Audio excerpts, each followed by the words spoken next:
What up? It's your boy, the Incredible Man, and I'm back at it again. Dude, okay. I know I've been talking about a lot of new anime, and, you know, I'm hyped for a whole bunch of them, and some I am reviewing, and some I'm not. Some I'm just watching on my own time. But, dude, I seen this one, and I had to talk about it with you guys because I can't believe how good it was. And this is the BEM discussion / review, man, because this, oh, man, okay. Right off the bat, dude, I'm gonna tell you everything. I enjoyed it. I loved it. The story was very slow to me in the very beginning, but I understand it. But it really didn't give me much into like the whole history of what's going on. It kind of just threw me in there and kind of just gave you everything. And I'm not mad at that because it gave me action. And action to draw you in to a newer anime quicker than a whole story building will in the very beginning of an anime. Just hit me with the action and the drama and then kind of build the world to me, and that's going to get my attention a lot on a newer anime that I haven't seen before. Now, let's talk about the other stuff, man. Okay, there was a lot of great stuff about this anime in this episode, but okay. First off, it's a horror / demon type anime and thriller type. I enjoyed it. I loved it. I think it was great. But before I do that, okay, this to me, it gave me Baccano. It gave me Cowboy Bebop. It gave me a little Psycho-Pass. It gave me a little and a little D Gray Man. I don't know how anybody else thinks, but it gave me those 4 anime. It gave me those 4 anime in this one anime, and I'm okay with that, man. The characters seem a little interesting. I can't talk. Seem a little interesting, somewhat. It's like here and there. But now, okay, as the story of the episode in the anime, this first episode didn't give me that. It gave me a little introduction, and then it gave me a character, and then it gave me some minor characters that, you know, didn't make it. So I didn't need to see him and the other guys because they didn't make it. But it gave me the female character, and then these other 3 side characters, and, well, they may be like kind of like co-main characters, and, well, they may be the protagonists. Okay, so I'm gonna go with they gave me 4 protagonists, and then they gave me some main characters, and then one of the main characters died, so he's out of the picture. And then they gave me another main character, side character, which is the other cop. Okay, so the 4 protagonists, in my opinion, are the girl that we got to see with the blonde hair, that's a cop. And the 3 mysterious people that's standing on top of bridges. Okay, let's talk about the episode, and then I got some other stuff that I just wanted to discuss. Okay, right off the bat, it just threw us into the world, and I'm not mad about that. It gave me insight to the anime, and now I don't know how the manga goes, so or like whether it's just like an original creation or a novel. I need to look that up.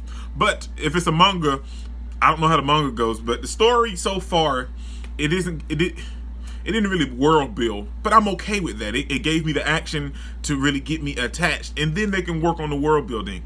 But it told us about the world, and like there's 2 cities. Well, there's 1 city, but it's like 2 parts: the uppers and the outside.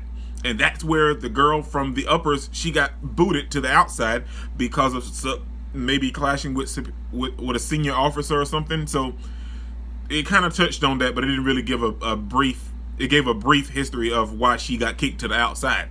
And they was like, you know, that many people don't make it on the outside. You die on the outside. And let's just talk about all the deaths. I can't even talk. The death in this one episode, man. Dude, this particular monster, which is a water monster, which used to be human, and somehow someone turned him into this monster being that he liked water so much, and he was almost killed by water. He decided to become water and start killing people as water. Psycho much, okay? Let's just carry that out. But very interesting, because if he was already a killer, I wonder what's the deal with the other 3 guys, because later in the episode, that same monster tells like the main guy from the three people that's walking around in the shadows is that you're one of us, so why are you killing me? So it's very, it's a thriller, horror slash genre, all of that, but it's also very mysterious and intriguing because it's kind of catching my attention and I want to know what's going on. So they done a great job of that in the latter half of this episode. In the very beginning it was very slow paced, but I don't have a problem with that because it introduced us to characters and it didn't really world build, but it introduced us to characters. So then we got the main detective chick with, there's nothing wrong with having morals, but nothing in this world is black and white, man. Nothing in this world is black and white. So for her to have her morals and be on such a high horse, now yeah, I can understand her with the whole side of justice part, like, you know, without us taking bribes from certain people in the city, even though they're criminals, we're working with them inside the city. Yeah, but when you live in poverty and slums and stuff like that, you don't really see much hope. So you can't come in there and spout your everything's going to be great, and I haven't, that particular person hasn't seen such greatness or this hope that you're proclaiming to build. They haven't seen that, so build on that. And she said that in the anime that, you know, she was like, well, I'm trying to see how she worded it, but anyway, she was saying that she was gonna, you know, work towards that, towards building like the justice part inside of that, well, in the outside of the city. So I'm like, okay, that's that part of her I liked, but like her, you know, trying to push her morals off on the other cops and stuff. They've seen this stuff, and her, matter of fact, a perfect example was when she tried to save this lady that was supposedly mugged. Well, she was mugged. I don't know why I use air quotes. And the same lady that she was trying to save and laid out on the ground like she was hurt, stole her car and sold it. So you can't, everything's not black and white, man. Some of those people, and like when in particular situations and stuff, they don't see the world that you do, and they haven't had any good parts from the world, so they don't, when you're there trying to spout your glorious, self-righteous, let's believe and let's everything is rainbows and unicorns, it's not, because they haven't seen that side of the world or humanity, so they can't really have that same opinion that you have. And she didn't really try to force it, but she was just trying to throw it out there, and you can't right now, just work. And she said that later in the episode, like, work on it to build up. So, you know, that part, it took a different route, but it was overall, I enjoyed the whole anime, man. And the latter half is what really piqued my interest. But let's talk about me segueing into that. I left. It's so good. I'm rambling all over the place. But the water monster was killing people like crazy, man. Matter of fact, the detectives were like, there's like 4 to 5 people a night. Dude, that's crazy. And then in that one instance where he was just jumping from people to people, he killed like 6 to 8 people in like 30 seconds. He just jumped up. And now, to be real and to be fair, some of those people, they were just standing there. They saw this lady that was just walking on her merry way get engulfed by a puddle of water and started to drown, and they just, oh wow, she's dead. That's sad. That's creepy.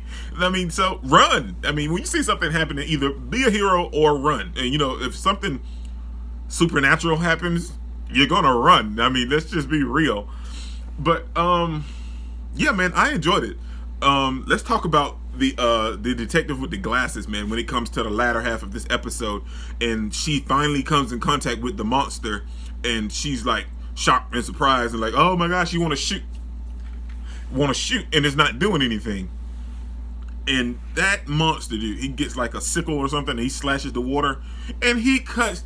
And I love the way that they went, the way they panned it. Like he cut the detective like right down the middle, but like the camera shot it, and it only showed like half of his face and a little bit of the blood, and it just fell off like that. I love scenes like that where they don't have to show all of the guts and gore, just a little bit, and it sells everything that they're trying to get across. And then one of the other cops got split in half like this, and the other one got cut like that. It was a great scene. That scene where it's sad because they died, but it was a great scene, and the way that they done it and the way it was filmed.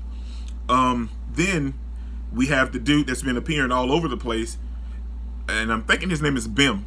which is what the anime is called, and he transforms, and that intrigued me because I thought that he was maybe like just the dude said he was like him, but I thought he was maybe more so like an alternate version, because throughout the whole episode, him and the other two characters that I don't remember their names, but or even if they said them, I think they said them, but I don't remember. Bera, I don't know, but anyway, the other two characters, which is the girl with the pointy ears and the other little dude with the headphones, and the little dude with the headphones doesn't want to become human, but the girl wants to become human. Her and BEM, and throughout the whole episode, they kept saying that if we save enough humans, we can become human. That's intriguing to me. This whole latter half of this episode is what really piqued my interest. If it was slow, like the very beginning, I might have would have gave it more to check out, and then I was like, I don't know, it's not really doing it for me. But that first half piqued my interest, but the second half got me hooked, and it kept me there. So, good job, BEM. And so I'm really intrigued about how that's going to come into play, because like the more humans they save, the more, and then they'll be able to become human. But he transformed into a freaky looking monster, but it was cool. I mean, if you've seen D Gray Man or something like that, man, it was cool. You understood, and you and everybody loves a good transformation. But the dude saved her on more than one occasion, and she knew that it was him, because like at the end, after he defeated the monster, he transformed back, but she still shot him. Okay, now I know when you see something freaky like that, your first instinct is either to scream, run, or attack whatever's in front of your eyes, because it's hard for you to believe or understand. But you knew that dude saved you like 3 times, and you still shot him. Even if he was in his second monster form, I could understand, but he transformed back into his normal self, and you still shot him. And that is what sold the little dude on, like, well, you know, how can we trust humans? Because you saved her, and she still shot you. I don't know, man. See, this is what's really getting me, man. Like, it was very slow paced, and like there's a lot of stuff going on. There's like morals and dilemmas and everything. It's another thinking anime where you gotta think, and you got supernatural stuff going on. It's a lot of stuff going on in this anime, and if you don't really focus on everything, you're gonna miss a lot. And then we get to the end. We get to I'm assuming like the queen or whatever that runs the better part of the city, which is called the upper. She's fascinated by BEM, and she wants him, and she wants to name him and call him Alpha or something like that. But she wants him. For some reason, they want BEM. And then we see the chick with the blonde hair that's the cop, and she what was her name? Summers, I think. Something Summers, I think. But anyway, we see her at the same place that the detective with the glasses went, and they're trying to bribe her. And I thought she was gonna take it because she was so mentally shocked and upset from everything that happened. But she didn't take it, and she slapped the money away. And I was like, okay, now I'm starting to. In this whole episode, I was like, it could have went either way with her. But now I'm really starting to like her, just from that moment where she decided not to take the money, even after seeing everything that went on in the outside, like where there's monsters and everything. She decided not to take the money. I am very intrigued. And then the cop that's in the car was like, got a bunch of misfits and stuff going on. So I don't know, man. This is my discussion / review of BEM. I know I've fumbled all over the place today, but this episode was so good, man. It was so, I didn't expect it to be like this. I thought it was just gonna be another supernatural horror type genre, and it was gonna be like some action and some killing and stuff. But it's quite psychological too as well, man. So I'm definitely going to check this one out. But this is your boy Nick Incredible. Don't forget to smash that like button till you can't smash it anymore. Comment down below, and I'll be sure to respond to each and every one of them. And subscribe, but only if you really want to, man. And remember that anime matters, anime is greatness, and anime is life, man. Peace out. Watch BEM. Check it, at least check it out. Peace out.